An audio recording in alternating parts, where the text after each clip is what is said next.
Assalamualaikum warahmatullahi wabarakatuh.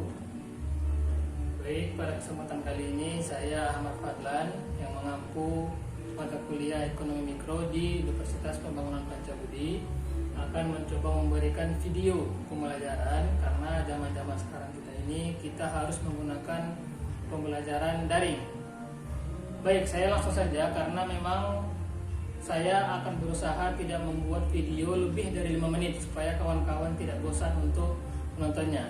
Di pertemuan pertama ini, yang paling inti itu hanya 2 hal yang sewajibnya diucapkan dosen, dijelaskan dosen kepada mahasiswa supaya nanti ada gambaran dari pertemuan pertama sampai nanti pertemuan ke-16 menjelang ujian akhir semester. Baik, langsung saja. Apakah yang 2 hal itu? Yang pertama adalah kontrak kuliah. Yang kedua nanti baru ruang lingkup mata kuliah. Oke, yang pertama kontrak kuliah. Kontrak kuliah pada mata kuliah pengantar ekonomi mikro yang saya ampu, dosennya namanya Ahmad Fadlan SCMSI. Kontrak kuliah pada mata kuliah ini itu adalah setiap nanti, insya Allah setiap nanti pertemuan, setiap minggunya saya akan berusaha semaksimal mungkin untuk memberikan video pembelajaran. Yang dimana pembelajaran yang saya berikan itu saya hanya berharapkan semua mahasiswa itu mengulangnya kembali dengan bahasanya masing-masing. Ya, oke, saya langsung saja dulu. Kontrak kuliah. Setiap nanti per semester itu seperti yang saya katakan tadi itu, video itu kalian mengulang kembali penjelasan saya ini, boleh kalian tambahkan atau boleh kalian kurangi atau segala macam. Itu rekayasa ide masing-masing dari mahasiswa. Setiap videonya itu nanti akan saya upload ke e-learning, video pembelajaran ini. Tetapi kalian nanti boleh mengirimkannya bebas. Apakah kalian mengirimkan ke WA saya, boleh ke WhatsApp, boleh ke Telegram, boleh ke menggunakan media apapun, yang penting sampai videonya kepada saya. Ya, boleh menggunakan YouTube seperti saat ini. Menggunakan YouTube, kemudian linknya sampaikan kepada saya supaya saya bisa melihat. Karena video Anda itu akan dihitung sebagai kehadiran pada pertemuan itu.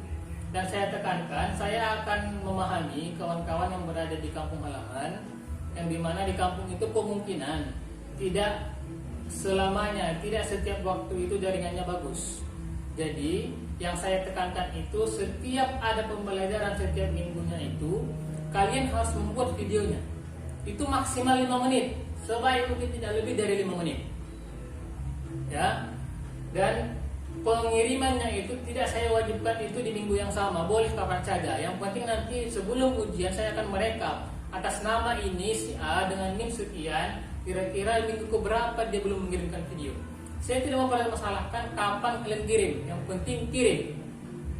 Saya kira jelas kira-kira ya. Kalau ada kemungkinan yang kurang jelas masalah peraturan ini, kita bisa diskusi apakah melalui grup WhatsApp ataupun yang lainnya. Terserah. Oke, saya ulang kembali. Video itu nanti setelah sampai kepada saya akan memberikan kode bahwa bukti untuk kalian ketikkan kembali di e-learning. Sebagai bukti kalau videonya sudah saya periksa, sudah saya lihat, akan saya berikan kode yang dimana kode itu kalian ketikkan kembali nanti di e-learning. Kode jawaban nanti akan diberikan dari dosen. Ketikkan kodenya itu akan berlaku dari satu video itu satu kode, dan ini akan berlanjut apabila tidak, kalau ada perubahan nanti saya akan kabari dari pertemuan pertama sampai pertemuan ke-16. Jelas kira-kira ya. Yang perlu ditekankan, setiap video itu wajib memiliki sumber jawaban. Maksudnya bagaimana? Kalau kita menggunakan pendapat orang lain,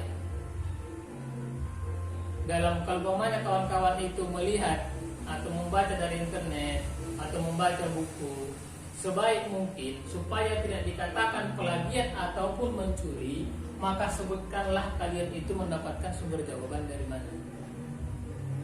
Ya, apabila memang ini kan saya katakan di awal tadi bisa mengulang apa yang saya sampaikan. Boleh, saya pikir setiap orang itu akan berbeda bahasanya. Apabila ada tambahan dari kalian, setiap jawaban itu kalian harus menggunakan sumber jawaban. Mungkin akan kita mulai dari pertemuan selanjutnya, dari pertemuan kedua. Ini hanya sebatas ruang lingkup dan mata kuliah. Setiap nanti video itu kalian harus menyebutkan. Nah, kalau mau yang ngambil dari internet, katakan saja, Pak, saya mengambil dari blog, yang punya blog itu ini namanya gitu. Nanti saya akan contohkan bagaimana cara membuat sumber jawaban. Sama halnya kalau kalian ingin membaca, dia adalah buku-buku yang ada daftar pustakanya. Bagaimana nanti daftar pustakanya itu dimulai dari nama orangnya, tahun berapa itu blog, tahun berapa itu buku yang kalian baca, kemudian apa judulnya, siapa penerbitnya, hanya itu saja. Yang penting ada supaya tidak dikatakan kita menggunakan pendapat orang lain, tetapi seolah-olah kita membuat pendapat itu yang kita kutip itu menjadi pendapat kita pribadi. Itu tak boleh. Ya, setiap sumber video itu menggunakan sumber jawaban. Sebutkan saya dari manapun itu, karena kita masih sebatas mahasiswa. Tidak ada rasanya mahasiswa yang bisa membuat teori sendiri. Karena itu masih sah. Apapun itu nanti katakan saja saya ngambil dari sini, karena memang kita ini masih tahap belajar. Oke, saya tekankan lagi, durasi yang akan kalian kirim itu setiap minggunya hanya maksimal yang boleh kalian buat itu hanya 5 menit. Boleh-boleh sedikit tidak apa-apa, kan begitu. Tapi tak boleh lama-lama. Ya. Oke, inilah kira-kira kontrak kuliah. Apabila ada yang kurang jelas, nanti bisa didiskusikan japri ke saya ataupun lewat grup WhatsApp atau segala macam lah. Mana yang lebih mudah itu yang kita pilih. Yang kedua, ruang lingkup mata kuliah.